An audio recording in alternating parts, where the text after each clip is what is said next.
ਦੁਆਰਾ ਤੁਹਾਡਾ ਸਵਾਗਤ ਹੈ ਪ੍ਰੋਗਰਾਮ ਸੱਚੋ ਸੱਚ ਵਿੱਚ। ਜੀ ਡਾਕਟਰ ਸਾਹਿਬ, ਸਾਡੀ ਅਗਲੀ ਈਮੇਲ ਲੰਡਨ ਯੂਕੇ ਤੋਂ ਬੀਬੀ ਹਰਸ਼ਿੰਦਰ ਕੌਰ ਸ਼ੇਰਗਿੱਲ ਜੀ ਦੀ ਹੈ। ਇਹਨਾਂ ਨੂੰ TV 84 ਸ਼ੁਰੂ ਹੋਣ ਦੀ ਬਹੁਤ ਖੁਸ਼ੀ ਹੈ ਅਤੇ ਪ੍ਰੋਗਰਾਮ ਸੱਚੋ ਸੱਚ ਨਾਲ ਖਾਸ ਲਗਾਵ ਹੈ। ਇਹਨਾਂ ਨੂੰ ਸਾਡੇ ਵੱਲੋਂ BBC ਦੀ ਡਾਕੂਮੈਂਟਰੀ ਬਾਰੇ ਕੀਤਾ ਗਿਆ ਸੈਗਮੈਂਟ ਬਹੁਤ ਪਸੰਦ ਆਇਆ। ਇਹਨਾਂ ਦਾ ਕਹਿਣਾ ਹੈ ਕਿ ਅਸੀਂ ਬਿਨਾਂ ਕਿਸੇ ਧਰਮ ਤੇ ਕੌਮ ਸੰਬੰਧੀ ਨਾ ਪੱਖੀ ਗੱਲ ਕੀਤਿਆਂ ਸਿੱਖ ਕੌਮ ਨੂੰ ਚੰਗੀ ਤਰ੍ਹਾਂ ਖਬਰਦਾਰ ਕੀਤਾ ਹੈ।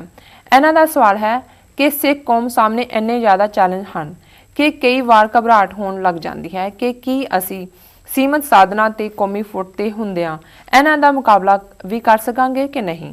ਕਿਤੇ ਸਾਡਾ ਹਾਲ ਵੀ ਘਰੇ ਲੋਕਾਂ ਜਿਵੇਂ ਕਿ ਜਿਪਸੀਆਂ ਵਰਗਾ ਤਾਂ ਨਹੀਂ ਹੋਵੇਗਾ। ਸ਼ੁਭਕਾਮਨਾਵਾਂ ਜੀ ਡਾਕਟਰ ਸਾਹਿਬ। ਸੀਮਤ ਸਾਧਨ ਤੇ ਦੂਸਰਾ ਫੁੱਟ ਜੀ। ਸਭ ਤੋਂ ਪਹਿਲਾਂ ਤਾਂ ਭੈਣ ਜੀ ਹਰਸ਼ਿੰਦਰ ਕੌਰ ਸ਼ੇਰਗਿੱਲ ਜੀ ਦਾ ਬਹੁਤ ਬਹੁਤ ਧੰਨਵਾਦ। ਉਹਨਾਂ ਨੇ ਸਾਨੂੰ ਲੰਡਨ UK ਤੋਂ ਲਿਖਿਆ ਜੀ। ਉਹਨਾਂ ਨੂੰ ਸਾਡੀ ਟਿੱਪਣੀ ਕਾਮੈਂਟਰੀ ਪਸੰਦ ਆਈ। BBC ਦੇ ਜਿਹੜੀ ਫਿਲਮ ਲੇਟਲੀ ਜਿਹਦੇ 'ਚ ਕਿ ਕਿਵੇਂ ਸਿੱਖ ਬੱਚੀਆਂ ਦਾ ਇੱਕ ਪੂਰੀਆਂ ਗੈਂਗਸ ਜਿਹੜੀਆਂ ਨੇ ਉਹਨਾਂ ਨੂੰ ਬੜੀ ਛੋਟੀ ਉਮਰ 'ਚ 12-13 ਸਾਲ ਤੋਂ ਵਰਗਲਾ ਕੇ ਫਿਰ ਉਹਨਾਂ ਦਾ ਸ਼ੋਸ਼ਣ ਕਰਦੀਆਂ ਜੀ, ਉਹ BBC ਦੀ ਡਾਕੂਮੈਂਟਰੀ ਆਈ ਆ, ਉਹਦੇ 'ਤੇ ਅਸੀਂ ਟਿੱਪਣੀ ਕੀਤੀ ਸੀ ਜੀ। ਔਰ ਇਸ ਗੱਲ ਦਾ ਅਸੀਂ ਧਿਆਨ ਰੱਖਿਆ ਸੀ ਔਰ ਕਿਉਂਕਿ ਅਸੀਂ ਆਪ ਇਸ ਗੱਲ ਦੇ ਵਿਕਟਮ ਹੈ ਔਰ ਇਸ ਲਈ ਜਿਸ ਗੱਲ ਦੇ ਤੁਸੀਂ ਆਪ ਪੀੜਤ ਹੋਵੋ ਤੁਸੀਂ ਕਦੇ ਨਹੀਂ ਚਾਹੋਗੇ ਕਿ ਉਹ ਦੂਸਰਿਆਂ ਦੇ ਉੱਤੇ ਆਏ।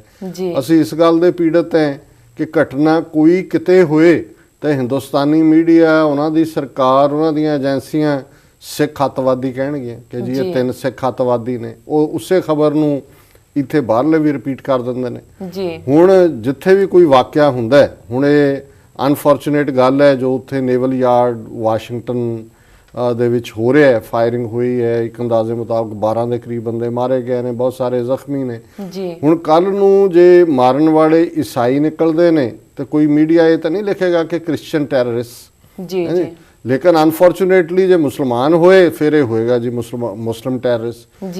ਇੰਡੀਅਨ ਗਵਰਨਮੈਂਟ ਨੇ ਇਸ ਕਿਸਮ ਦਾ ਹੀ ਸਾਡੇ ਤੇ ਜਿਹੜਾ ਉਹ ਥੋਪਿਆ ਹੋਇਆ ਕਿ ਜੀ ਉਹਨਾਂ ਨੇ ਕੀਤਾ। ਸੋ ਅਸੀਂ ਇਸ ਗੱਲ ਨੂੰ ਮੱਦੇਨਜ਼ਰ ਰੱਖਦੇ ਹਾਂ, ਇਸ ਗੱਲ ਦਾ ਯਤਨ ਕਰਦੇ ਹਾਂ। ਇਸੇ ਲਈ ਅਸੀਂ ਜਦੋਂ ਇਹ ਵੀ ਕਹਿੰਦੇ ਆ ਵੀ ਸਾਡੀ ਲੜਾਈ ਇੰਡੀਅਨ ਸਟੇਟ ਨਾਲ ਹੈ, ਬਹੁਤ ਹਿੰਦੂਆਂ ਨਾਲ ਨਹੀਂ। ਇਹ ਪ੍ਰਭਾਵ ਨਾ ਹੋਏ ਕਿ ਜੀ ਇਹ ਹਿੰਦੂਆਂ ਸਿੱਖਾਂ ਦੀ ਲੜਾਈ ਹੈ। ਹਿੰਦੂਆਂ ਸਿੱਖਾਂ ਦੀ ਕਿਉਂ ਲੜਾਈ ਹੈ? ਸਾਡੀ ਲੜਾਈ ਸਟੇਟ ਨਾਲ ਹੈ। ਸਟੇਟ ਵਾਲੇ ਗੁੰਮਰਾਹਕੁਨ ਤਰੀਕੇ ਇਸਤੇਮਾਲ ਕਰਦੇ ਨੇ, ਧਰਮ ਨੂੰ ਵੀ ਯੂਜ਼ ਕਰਦੇ ਨੇ, ਕਲਚਰ ਨੂੰ ਵੀ ਕਰਦੇ ਨੇ, ਪੈਸੇ ਨੂੰ ਵੀ ਕਰਦੇ ਨੇ। ਸੋ ਇਸ ਗੱਲ ਦੇ ਮੱਦੇਨਜ਼ਰ ਰੱਖਦੇ ਹਾਂ ਅਸੀਂ ਇਸ ਗੱਲ ਦਾ ਯਤਨ ਕੀਤਾ ਕਿ ਬੇਸ਼ੱਕ ਉਸ ਗੈਂਗ ਜਾਂ ਗਰੁੱਪ ਦੇ ਵਿੱਚ ਜ਼ਿਆਦਾ ਲੋਕ ਪਾਕਿਸਤਾਨ ਜਾਂ ਇੱਕ ਧਰਮ ਨਾਲ ਸੰਬੰਧਿਤ ਦਿਖਾਏ ਗਏ, ਪਰ ਇਹਦਾ ਮਤਲਬ ਇਹ ਨਹੀਂ ਹੈ ਵੀ ਸਾਰੇ ਮੁਸਲਮਾਨ ਜਾਂ ਸਾਰੇ ਪਾਕਿਸਤਾਨੀ ਇਸ ਕਿਸਮ ਦੇ ਨੇ ਵੀ ਅਸੀਂ ਨੈਸ਼ਨੈਲਿਟੀ ਨੂੰ ਜਾਂ ਧਰਮ ਨੂੰ ਉਹਦੇ ਨਾਲ ਜੋੜੀਏ। ਇਹ ਇੱਕ ਫਲੈਸ਼ ਟ੍ਰੇਡ ਹੈ, ਇਹਨੂੰ ਫਲੈਸ਼ ਟ੍ਰੇਡ ਕਿਹਾ ਜਾਂਦਾ ਹੈ।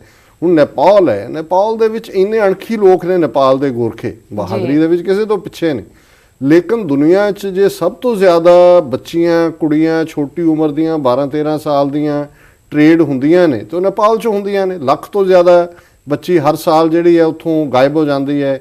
ਜਿਹੜੇ ਫਲੈਸ਼ ਟ੍ਰੇਡ ਵਾਲੇ ਨੇ ਥਾਂ ਥਾਈਂ ਉਹਨਾਂ ਨੂੰ ਚੱਕਰਿਆਂ 'ਚ ਪਹੁੰਚਾ ਦਿੰਦੇ ਨੇ। ਇਸੇ ਤਰ੍ਹਾਂ ਦੁਨੀਆ ਦੇ ਵਿੱਚ ਜਿਹੜਾ ਹਿਊਮਨ ਟ੍ਰੈਫਿਕਿੰਗ ਦੇ ਨਾਲ ਇਹ ਜਿਹੜਾ ਯੰਗ ਗਰਲਸ ਦਾ ਟ੍ਰੈਫਿਕਿੰਗ ਹੈ, ਇਹ ਇੱਕ ਕਾਮਨ ਗੱਲ ਹੈ।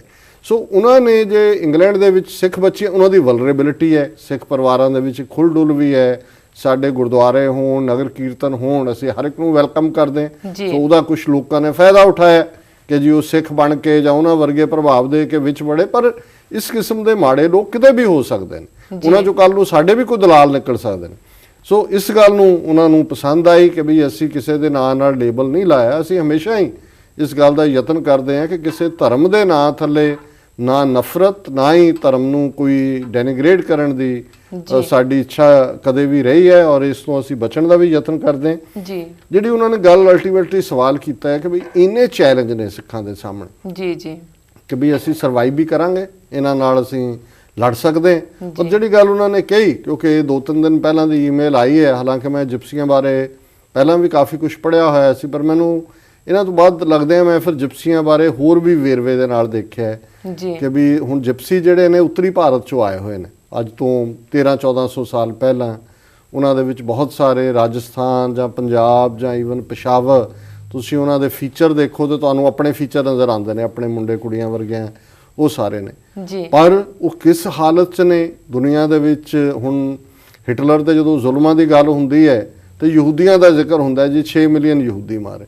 ਕਦੇ ਕਿਸੇ ਨੇ ਜਿਪਸੀਆਂ ਦੀ ਗੱਲ ਨਹੀਂ ਕੀਤੀ ਹੈ। ਇਹਨੇ ਹਿਟਲਰ ਨੇ ਜਾਂ ਨਾਜ਼ੀਆਂ ਨੇ 3 ਮਿਲੀਅਨ ਤੋਂ ਜ਼ਿਆਦਾ ਜਿਹੜੇ ਨੇ ਉਹ ਜਿਪਸੀ ਮਾਰੇ ਨੇ ਜੀ। ਔਰ ਅੱਜ ਵੀ ਉਹਨਾਂ ਦੀ ਜਿਹੜੀ ਆਬਾਦੀ ਹੈ ਅੰਦਾਜ਼ਨ 8 ਤੋਂ 10 ਮਿਲੀਅਨ ਹੋਏਗੀ। 1 ਮਿਲੀਅਨ ਦੇ ਨੇੜੇ ਤੇੜੇ ਤਾਂ ਅਮਰੀਕਾ 'ਚ ਨੇ, ਪਰ ਚਲੋ ਅਮਰੀਕਾ ਵਾਲਿਆਂ ਦਾ ਬਹੁਤਿਆਂ ਨੂੰ ਪਤਾ ਨਹੀਂ ਹੈ, ਉਹਨਾਂ ਦੇ ਨਾਲ ਕੋਈ ਐਸਾ ਨਹੀਂ ਹੁੰਦਾ। ਪਰ ਜਦੋਂ ਜਿਪਸੀ ਕਿਸੇ ਸ਼ਹਿਰ ਦੇ ਨੇੜੇ ਆਉਂਦੇ ਨੇ, ਸ਼ਹਿਰਾਂ 'ਚ ਮਨਾਦੀ ਕਰਾਤੀ ਜਾਂਦੀ ਹੈ ਵੀ ਚੋਰਾਂ ਦਾ ਗਰੋਹ ਆ ਗਿਆ, ਬਾਜੋ ਉਹਨਾਂ ਬਾਰੇ ਮਸ਼ਹੂਰ ਹੈ ਕਿ ਜੀ ਇਹ ਚੋਰੀ ਕਰਦੇ ਨੇ। ਸੋ ਉਹ ਜਿਹੜੀ ਇੱਕ ਡਾਕੂਮੈਂਟਰੀ BBC ਦੀ ਜਿਪਸੀਆਂ ਦੇ ਉੱਤੇ ਵੀ ਆਈ ਹੈ ਪਿਛਲੇ ਦਿਨਾਂ 'ਚ, ਜਿਸ ਦੇ ਵਿੱਚ ਉਹਦਾ ਨਾਂ ਹੀ ਇਹ ਹੈ ਕਿ ਜਿਪਸੀ ਸਟੀਲਿੰਗ ਚਾਈਲਡ ਜੀ। ਔਰ ਉਹ ਕੈਮਰਾ ਵੱਜ ਰਿਹਾ ਵੀ 12 13 ਸਾਲ ਦੀਆਂ ਕੁੜੀਆਂ, ਰੋਮਾਨੀਆ ਦਾ ਉਹਦਾ ਮੇਨ ਬੇਸ ਹੈ ਕਿ ਟੈਲਰ ਮਸ਼ੀਨਾਂ ਦੇ ਬਾਹਰ ਨੇ, ਜਿਉਂ ਹੀ ਕਿਸੇ ਨੇ ਕਾਰਡ ਪਾਇਆ ਪੈਸੇ ਕੱਢਣ ਲੱਗਾ ਉਹ ਜਾ ਕੇ ਉਂਗਲ ਨਾਲ ਨੱਪਦੀਆਂ, ਪੈਸੇ ਖੋਹ ਕੇ ਲੈ ਜਾਂਦੀਆਂ ਜੀ।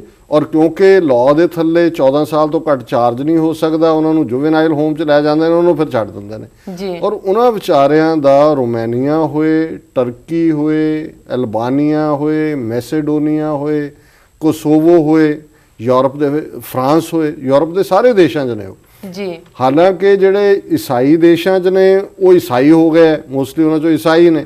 ਜਿਹੜੇ ਮੁਸਲਮਾਨ ਦੇਸ਼ਾਂ 'ਚ ਨੇ ਉਹ ਮੁਸਲਮਾਨ ਹੋ ਗਏ। ਲੇਕਿਨ ਇਹਦੇ ਬਾਵਜੂਦ ਉਹਨਾਂ ਦਾ ਕੋਈ ਘਰ ਘਾਟ ਨਹੀਂ ਹੈ, ਉਹਨਾਂ ਦੇ ਸਲਮਸ ਦੇ ਵਿੱਚੋਂ ਰਹਿੰਦੇ ਨੇ। ਉਹਨਾਂ ਨੂੰ ਜਦੋਂ ਮਰਜ਼ੀ, ਰੋਮਾਨੀਆ ਉਹ ਡਾਕੂਮੈਂਟਰੀ 'ਚ ਦਿਖਾ ਰਹੇ ਸੀ ਵੀ ਜਦੋਂ ਬਹੁਤ ਸ਼ਿਕਾਇਤਾਂ ਸ਼ਹਿਰੀਆਂ ਦੀਆਂ ਆਈਆਂ, ਉਹਨਾਂ ਨੇ ਆ ਕੇ ਬੁਲਡੋਜ਼ ਕੀਤਾ। ਉਹ ਸਾਰੇ ਜਿਹੜੇ ਨੇ ਆਪਣਾ ਗਾੜੀ, ਉਹਨਾਂ ਕੋਲੋਂ ਬੈਲ ਗੱਡੀਆਂ ਵਰਗਾ ਕੰਮ ਹੁੰਦਾ ਹੈ, ਉਹਦੇ ਤੇ ਉਹ ਲੱਦਦੇ ਨੇ, ਲੈ ਜਾਂਦੇ ਨੇ। ਫਿਲਮਾਂ ਵੀ ਉਹਨਾਂ ਦੇ ਉੱਤੇ ਬਣੀਆਂ ਹੋਈਆਂ ਨੇ ਹਾਲੀਵੁੱਡ ਦੀਆਂ। ਹਾਲਾਂਕਿ ਉਹਨਾਂ ਦੇ ਕੋਲ ਮਿਊਜ਼ਿਕ, ਆਰਟ, ਬਹੁਤ ਸਾਰੇ ਵਿਆਹਾਂ ਜਿਹੜੇ ਬੈਂਡ ਹੁੰਦੇ ਨੇ, ਜਿਪਸੀ ਬੈਂਡ ਹੁੰਦੇ ਨੇ, ਉਹਨਾਂ ਨੂੰ ਰੋਮਾ ਵੀ ਕਹਿੰਦੇ ਨੇ ਉਹਨਾਂ ਲੋਕਾਂ ਨੂੰ, ਉਹਨਾਂ ਦੀ ਆਪਣੀ ਜ਼ਬਾਨ ਹੈ। ਪਰ ਕਹਿਣ ਦਾ ਮਤਲਬ ਹੈ ਕਿ 10-12 ਮਿਲੀਅਨ ਲੋਕ, ਪਤਾ ਨਹੀਂ ਕਿੰਨੀ ਕਿਹਨਾਂ ਦੀ ਆਬਾਦੀ ਹੁੰਦੀ ਜੇ ਇਹਨਾਂ ਦਾ ਆਪਣਾ ਦੇਸ਼ ਹੁੰਦਾ, ਆਪਣਾ ਘਰ ਹੁੰਦਾ। ਸੋ ਮੈਨੂੰ ਇਸ ਗੱਲ ਨੇ ਬਹੁਤ ਤਕਲੀਫ ਦਿੱਤੀ। ਜਿਹੜੀ ਇਹਨਾਂ ਨੇ, ਕਿ ਤਕਲੀਫ ਇਹ ਨਹੀਂ ਵੀ ਉਹਨਾਂ ਦੇ ਉੱਤੇ ਮੈਨੂੰ ਗੁੱਸਾ ਆਇਆ ਵੀ ਇਹਨਾਂ ਨੇ ਸਾਨੂੰ ਕਿਹਾ ਵੀ ਅਸੀਂ ਜਿਪਸੀ ਬਣ ਜਾਾਂਗੇ। ਮੈਨੂੰ ਲੱਗਾ ਵੀ ਇਹ ਹਕੀਕਤ ਹੁੰਦੀ ਹੈ ਕਿ ਜਦੋਂ ਤੁਹਾਡਾ ਆਪਣਾ ਖਿੱਤਾ ਨਹੀਂ ਹੁੰਦਾ, ਜਿੱਥੇ ਤੁਸੀਂ ਰਹਿ ਰਹੇ ਹੁੰਦੇ ਹੋ, ਤੁਹਾਨੂੰ ਆਪਣਾ ਨਹੀਂ ਕਹਿੰਦੇ ਜੀ। ਬੇਸ਼ੱਕ ਸਿੱਖ ਹੁਣ ਆਏ ਨੇ 100 ਸਾਲ ਅਮਰੀਕਾ 'ਚ ਆਇਆ ਹੋ ਗਏ, ਬੜੇ ਖੁਸ਼ਹਾਲ ਨੇ, ਬੜੀਆਂ ਕੋਠੀਆਂ, ਗੱਡੀਆਂ, ਬੜੇ ਜਹਾਜ਼ ਜਿੰਨੀਆਂ ਗੱਡੀਆਂ ਨੇ। ਪਰ ਜਦੋਂ ਨਫ਼ਰਤ ਫੈਲਦੀ ਹੈ ਫਿਰ ਅਸੀਂ ਦੇਖਦੇ ਹਾਂ ਵੀ ਕੀ ਹੁੰਦਾ ਹੈ, ਕਿਵੇਂ ਹੇਟ ਕ੍ਰਾਈਮ ਜਿਹੜਾ ਹੈ ਉਹ ਟੇਕ ਓਵਰ ਕਰਦਾ ਔਰ ਕਿਵੇਂ ਸਾਰਾ ਕੁਝ ਹੀ ਖਿਲਰ ਜਾਂਦਾ। ਸੋ ਇਹ ਇਸੇ ਲਈ ਜਿਹੜਾ ਆਪਣਾ ਖਿੱਤਾ ਹੋਣਾ ਹੈ, ਜਿਸ ਧਰਤੀ ਨੂੰ ਤੁਸੀਂ ਆਪਣੀ ਕਹਿ ਸਕੋ, ਜਿੱਥੇ ਤੁਹਾਡਾ ਧਰਮ ਮਹਿਫੂਜ਼ ਹੋਏ, ਤੁਹਾਡਾ ਫੇਥ ਮਹਿਫੂਜ਼ ਹੋਏ, ਤੁਹਾਡੀਆਂ ਬੱਚੀਆਂ ਦੀ ਇੱਜ਼ਤ ਮਹਿਫੂਜ਼ ਹੋਏ। ਸੋ ਜਦੋਂ ਤੁਸੀਂ ਆਪਣੇ ਪੈਰ ਤੁਹਾਡੇ ਧਰਤੀ ਤੋਂ ਚੁੱਕੇ ਜਾਂਦੇ ਨੇ ਤੇ ਫਿਰ ਹਾਲ ਉਹੀ ਹੁੰਦਾ ਜੋ ਅੱਜ ਜਿਪਸੀਆਂ ਦਾ ਹੋ ਰਿਹਾ। ਇੰਨੇ ਹਿਊਮਨ ਰਾਈਟਸ ਦੀ ਗੱਲ ਹੁੰਦੀ ਹੈ, ਯੂਰਪ ਵੱਡਾ ਉਹ ਜਿਹੜਾ ਉਹ ਚਾਚਾ ਬਣਿਆ ਹੁੰਦਾ ਹੈ ਹਿਊਮਨ ਰਾਈਟਸ ਦਾ, ਪਰ ਜੋ ਸਲੂਕ ਜਿਪਸੀਆਂ ਨਾਲ ਅੱਜ ਵੀ ਕਰਦੇ ਨੇ, ਉਹਨਾਂ ਦੇ ਕੋਈ ਹਕੂਕ ਨਹੀਂ ਨੇ, ਉਹਨਾਂ ਵਿਚਾਰਿਆਂ ਦੇ ਰਜਿਸਟ੍ਰੇਸ਼ਨ ਵੀ ਨਹੀਂ ਕਰਦੇ।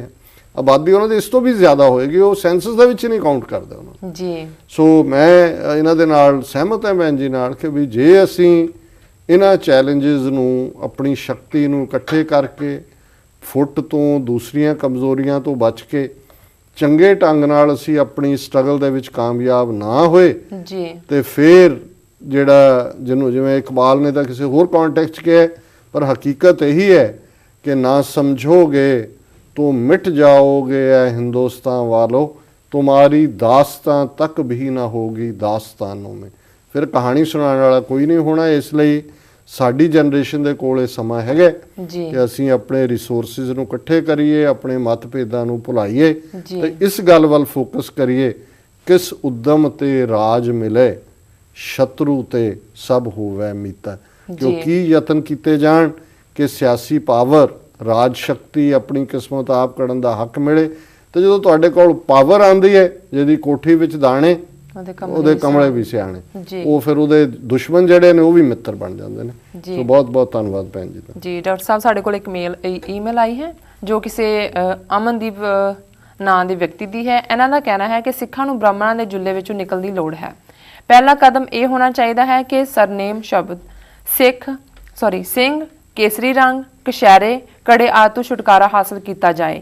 ਇਹ ਚਿੰਨ੍ਹ ਰਾਜਪੂਤਾਂ ਨੂੰ ਹਜ਼ਾਰਾਂ ਸਾਲ ਪਹਿਲਾਂ ਬ੍ਰਾਹਮਣਾਂ ਨੇ ਦਿੱਤੇ ਸਨ। ਅਸੀਂ ਇਹਨਾਂ ਦੀ ਨਕਲ ਕਿਉਂ ਕਰ ਰਹੇ ਹਾਂ? ਡਾਕਟਰ ਸਾਹਿਬ, ਇਸ ਈਮੇਲ ਦਾ ਜਵਾਬ ਮੈਂ ਬਾਅਦ ਚ ਲੈਣਾ, ਬ੍ਰੇਕ ਤੇ ਪਹਿਲਾਂ ਚਲੇ ਜਾਣਾ। ਨਹੀਂ, ਮੈਂ ਇਹਨੂੰ ਡਿਸਮਿਸ ਕਰ ਦੇਣਾ 2 ਮਿੰਟ 'ਚ। ਇਹ ਜਾਲੀ ਈਮੇਲ ਹੈ ਜੀ। ਜ਼ਾਹਰ ਹੈ ਜਿਹੜੇ ਜਿਸ ਕਿਸਮ ਦੇ ਸ਼ਰਾਰਤੀ ਅਨਸਰ ਲਿਖਦੇ ਨੇ। ਜੀ ਸੋ ਉਹਨੇ ਅਮਨਦੀਪ ਬੈਂਸ ਕਰਕੇ ਆਪਣੀ ਆਈਡੀ ਬਣਾਈ ਹੋਈ ਹੈ। ਜੀ ਲੇਕਿਨ ਮੈਂ ਇਹਦਾ ਨੋਟਿਸ ਇਸ ਲਈ ਲਿਆ ਹੈ ਕਿ ਇਹ ਵੀ ਇੱਕ ਦੁਸ਼ਮਣ ਦੀ ਕਿਸ ਕਿਸਮ ਦੀ ਨੀਤੀ ਹੈ ਕਿ ਜੇ ਤੁਹਾਡੇ 'ਚ ਵੜਨਾ ਹੈ ਜੀ ਤੇ ਤੁਹਾਡੇ ਵਰਗਾ ਨਾ, ਤੁਹਾਡੇ ਵਰਗਾ ਸ਼ਕਲੋ ਸੂਰਤ ਜਿਹੜੇ ਵਿਚਕਾਰ ਵੀ ਉਹਨਾਂ ਦੇ ਆ ਕੇ ਜਸੂਸ ਵੜਦੇ ਨੇ। ਜੀ ਤੇ ਤੀਸਰੀ ਗੱਲ, ਉਹਨੇ ਗੱਲ ਇਸ ਤਰੀਕੇ ਨਾਲ ਕੀਤੀ ਕਿ ਜਿਵੇਂ ਉਹ ਬ੍ਰਾਹਮਣਵਾਦ ਦੇ ਖਿਲਾਫ ਕੋਈ ਗੱਲ ਕਰ ਰਿਹਾ ਜੀ ਪਰ ਜਦੋਂ ਉਹਨੇ ਸੱਟ ਮਾਰੀ ਹੈ ਉਹਨੇ ਇਹ ਕਹਿਣਾ ਚਾਹਿਆ ਵੀ ਤੁਸੀਂ ਤਾਂ ਕਹਿੰਦੇ ਹੋ ਕਿ ਜੀ ਅਸੀਂ ਵੱਖਰੇ ਹਾਂ, ਜੀ ਤੁਹਾਡਾ ਤਾਂ ਕਸ਼ਹਿਰਾ ਵੀ ਤੇ ਕੜਾ ਵੀ ਤੇ ਕੇਸਰੀ ਰੰਗ ਵੀ ਤੇ ਸਿੰਘ ਜਿਹੜਾ ਸਰਨੇਮ ਵੀ ਹੈ ਇਹ ਤਾਂ ਰਾਜਪੂਤਾਂ ਚੋਂ ਆਇਆ ਕਿਉਂਕਿ ਬ੍ਰਾਹਮਣਾਂ ਨੇ ਉਹਨਾਂ ਨੂੰ ਦਿੱਤਾ ਹੈ। ਹੁਣ ਇਹਦੇ 'ਚ ਦੋ ਚੀਜ਼ਾਂ ਕਸੂਰਵਾਰੀ ਵਾਲੀਆਂ ਨੇ। ਜੀ ਸਾਡੇ 'ਚ ਵੀ ਇੱਕ ਵਿਚਾਰ ਕਰਨ ਵਾਲੇ ਜਾਂ ਇੱਕ ਸਕੂਲ ਆਫ ਕਥਾਵਾਚਕ ਹੈ ਜਿਹੜਾ ਜਦੋਂ ਕਕਾਰਾਂ ਦੀ ਅਹਿਮੀਅਤ ਬਿਆਨ ਕਰਨਗੇ ਤੇ ਉਹ ਕਹਿਣਗੇ ਜੀ ਇਹ ਕਸ਼ਹਿਰਾ ਤਾਂ ਹਨੂਮਾਨ ਦਾ ਸੀ ਜੀ ਕੜਾ ਫਲਾਣੇ ਤੋਂ ਆਇਆ ਜੀ, ਤਲਵਾਰ ਫਿਰ ਦੁਰਗਾ ਪ੍ਰਗਟ ਹੋਈ ਉਹਨੇ ਦੇ ਦਿੱਤੀ ਜੀ ਜੀ ਹਾਂਜੀ, ਫਲਾਣੇ ਜਿਹੜੇ ਨੇ ਉਹ ਜੱਤ ਦਾ ਪ੍ਰਤੀਕ ਕਸ਼ਹਿਰਾ ਜੀ ਉਹ ਹਨੂਮਾਨ ਨਾਲ ਜੋੜ ਕੇ। ਸੋ ਜੇ ਅਸੀਂ ਹੁਣ ਆਪ ਹੀ ਇਸ ਗੱਲ ਨੂੰ ਭੁੱਲੇ, ਜਿਵੇਂ ਅਸੀਂ ਪਿਛਲੇ ਦਿਨ ਵੀ ਜ਼ਿਕਰ ਕੀਤਾ ਸੀ ਕਿ ਕੇਸਾਂ ਦੀ ਅਹਿਮੀਅਤ ਗੁਰੂ ਦਾ ਹੁਕਮ ਹੈ ਜੀ ਸਾਡੇ ਲਈ, 5 ਕਕਾਰ ਗੁਰੂ ਦਾ ਹੁਕਮ ਨੇ। ਬਾਕੀ ਰੰਗ ਤਾਂ ਕਿਸੇ ਨੇ ਆਪਣੇ ਨਾਂ ਰਜਿਸਟਰ ਨਹੀਂ ਕਰਾਏ ਹੋਏ। ਤੁਸੀਂ ਜਿਹੜਾ ਉਹ ਕੱਲ ਨੂੰ ਕਹੋਗੇ ਜੀ ਨੀਲਾ ਫਲਾਣੇ ਦਾ 4 ਵੇਦ ਨੇ, ਹੁਣ 4 ਵੇਦਾਂ ਦੇ ਰੰਗ ਦਿੱਤੇ ਹੋਏ ਨੇ ਜੀ ਕਿ ਫਲਾਣਾ ਸ਼ਾਮ ਹੈ, ਸ਼ਾਮ ਕਾਲੇ ਰੰਗ ਦਾ ਵੇਦ ਹੈ, ਫਲਾਣਾ ਚਿੱਟੇ ਦਾ ਹੈ ਜੀ ਬੱਗਾ ਹਾਂਜੀ, ਫਿਰ ਉਸ ਨੂੰ ਲਾਲ ਤੇ ਨੀਲਾ। ਜੀ ਹੁਣ ਤੁਸੀਂ ਕਹੋ ਜੀ ਵੀ ਕਿਉਂਕਿ ਇਹ 4 ਰੰਗ ਸਾਡੇ ਵੇਦਾਂ 'ਚ ਹੀ ਸਿਮਰਤੀਆਂ 'ਚ ਡਿਫਾਈਨ ਕੀਤੇ ਹੋਏ ਨੇ ਇਸ ਲਈ ਇਹ ਰੰਗਾਂ ਤੇ ਤੁਹਾਡੀ ਮੋਨੋਪੋਲੀ ਹੈ। ਜੀ ਰੰਗ ਤੇ ਤਾਂ ਕਿਸੇ ਦੀ ਮੋਨੋਪੋਲੀ ਨਹੀਂ ਹੁੰਦੀ। ਜੀ ਜੀ ਸੋ ਉਹ ਕੇਸਰੀ ਰੰਗ ਅੱਗ ਦਾ ਰੰਗ ਹੈ, ਬੁੱਧਿਸਟ ਮੰਕਸ ਦਾ ਰੰਗ ਸੀ। ਅਮਰੀਕਾ ਦੇ ਵਿੱਚ ਯੈਲੋ ਇੱਕ ਯਾਦਾਸ਼ਤ ਦਾ ਰੰਗ ਹੈ, ਯੈਲੋ ਰਿਬਨ ਬੰਨੇ ਜਾਂਦੇ ਨੇ ਜਦੋਂ ਕਹਿੰਦੇ ਨੇ ਵੀ ਟਰੂਪਸ ਨੂੰ ਕਮ ਹੋਮ। ਜੀ ਨੀਲਾ 10ਵੇਂ ਪਾਤਸ਼ਾਹ ਦਾ ਰੰਗ ਹੈ ਕਿਉਂਕਿ ਉਸ ਤੋਂ ਪਹਿਲਾਂ ਵੀ ਜਿਨ੍ਹਾਂ ਨੇ ਪਹਿਨਿਆ ਹੋਏਗਾ ਉਹ ਉਹਨਾਂ ਨੂੰ ਹੱਕ ਹੈ ਪਹਿਨਣ ਦਾ। ਜੀ ਪਰ ਮੈਂ ਇਹ ਵਾਰਨ ਜ਼ਰੂਰ ਕਰਨਾ ਚਾਹੁੰਦਾ ਵੀ ਇਸ ਕਿਸਮ ਦੀਆਂ ਹੀ ਜਾਲੀ ਆਈਡੀਜ਼ ਵਾਲੇ ਸੋਸ਼ਲ ਨੈਟਵਰਕਿੰਗ ਸਾਈਟਸ ਦੇ ਉੱਤੇ ਨੇ, ਜੀ ਇਸ ਕਿਸਮ ਦੇ ਜਾਲੀ ਵਾਲੇ ਖਾਮਖਾਹ ਦੀ ਉਹਨਾਂ ਟੌਪਿਕਸ ਦੇ ਉੱਤੇ ਬਹਿਸ ਸ਼ੁਰੂ ਕਰ ਦਿੰਦੇ ਨੇ। ਹੁਣ ਇਹ ਈਮੇਲ ਜਦੋਂ ਵੀ ਪੋਸਟ ਹੋਏਗੀ ਸੈਂਕੜਿਆਂ ਉਹਨੂੰ ਗਾਲਾਂ ਕੱਢਣਗੇ, ਲਿਖਣਗੇ, ਫਿਰ ਉਹ ਬਿਲਕੁਲ ਅਨਪਾਰਲੀਮੈਂਟਰੀ ਲੈਂਗੁਏਜ ਸ਼ੁਰੂ ਹੋ ਜਾਂਦੀ ਹੈ। ਜੀ ਸੋ ਜੀ ਮੈਂ ਫਿਰ ਵੀ ਇਹਦਾ ਨੋਟਿਸ ਲਿਆ ਕਿ ਵੀ ਇਸ ਕਿਸਮ ਦੇ ਲੋਕਾਂ ਨੂੰ ਪਛਾਣੀਏ ਔਰ ਬੇਮਤਲਬ ਬਹਿਸ ਦੇ ਵਿੱਚ ਇਹਨਾਂ ਦੇ ਨਾਲ ਨਾ ਉਲਝੀਏ। ਜੀ ਡਾਕਟਰ ਸਾਹਿਬ ਇੱਥੇ ਲੈਣਾ ਇੱਕ ਬ੍ਰੇਕ। ਵੀਅਰਸ ਈਮੇਲ ਦਾ ਸਿਲਸਿਲਾ ਇਸ ਤਰ੍ਹਾਂ ਚੱਲਦਾ ਰਹੇਗਾ, ਮਿਲਦੇ ਹਾਂ ਇੱਕ ਛੋਟੇ ਬ੍ਰੇਕ ਤੋਂ ਬਾਅਦ।